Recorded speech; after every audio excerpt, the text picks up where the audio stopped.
All right. I usually come here talking about science, but it's been a while, and I figured I'd get hip, maybe a couple of years late, and talk about Twitter. So, what am I going to talk about? Yes, my title is a hashtag. Some time ago, late November last year, many of you might have seen this press release that came out of NASA and gotten as excited as I did. Then the press release contained words like astrobiology discovery, future of life in the universe. So, like all geeks, and every blogger out there, the Twitter sphere went agog. The blogosphere had articles like the one by Kottke, which had titles like, Has NASA Discovered Extraterrestrial Life?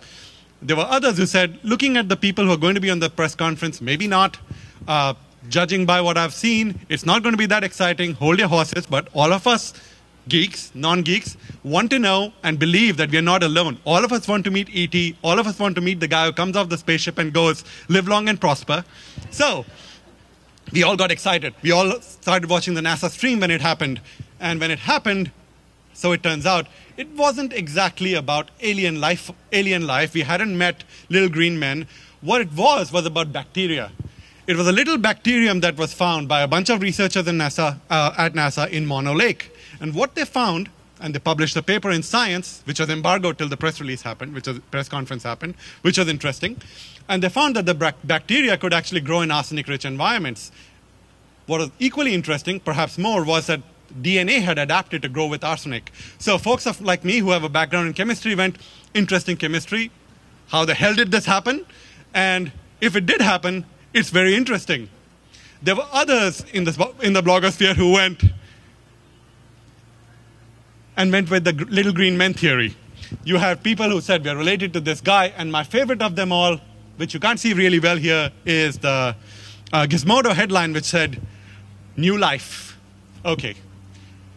The fun part was that was published online. The real paper, which is what scientists believe and really believe in, was published 6 months later. And the reason it got published 6 months late was, as you could expect, there was a lot of controversy about it. People wanted to respond to it. People wanted to create problems.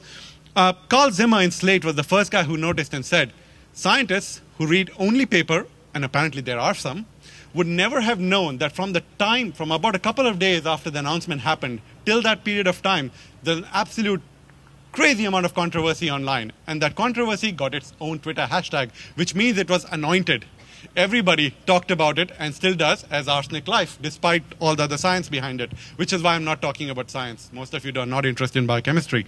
And all of this was started by a professor in Canada who does microbiology called Rosie Redfield. She's famous for maintaining an open science notebook. And about a couple of days after the press conference, she noted that the chemistry in that paper wasn't exactly very good. It had a lot of flaws in it, and it may not have worked properly.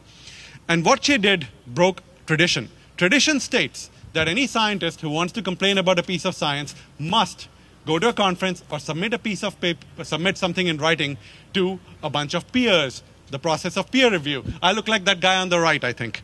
I've done this. You get a paper, you review it, you go yay, nay, maybe, no, do everything again. Or if you do this, this, and that, we can get it published. But it's a long, arduous process. Things get published 6 months later. The NASA scientists definitely believe in that too. They refuse to accept or have any discourse with the folks talking about this online, writing about this in blogs, or talking about it in Twitter. And to that, myself and my friends say, and the reason for this is we live in the 21st century. You can do science by press release. You can go on to TED and talk about your wonderful discovery and finding potentially a future work of life. But then you can't refuse to talk about it online. We live in a world with Facebook, Twitter, Google+, insert name of favorite social network here. And while it is true that every social network that we know of will eventually devolve into pictures of cats, some of the people who put the pictures of cats up are also famous scientists. The same scientists can put up a picture of a cat one day, but they can also write good scientific blog posts. You can have discourse with them. So when Carl Zimmer said that arsenic life changed science, he may not be quite true, but there was a huge disconnect between the way NASA responded to all of this. It's the same kind of disconnect that media companies have, that the motion picture studio has, which assumes that we live in a world where there is no connectivity, that you cannot have discourse anywhere. And I hope it does change science forever. Thank you.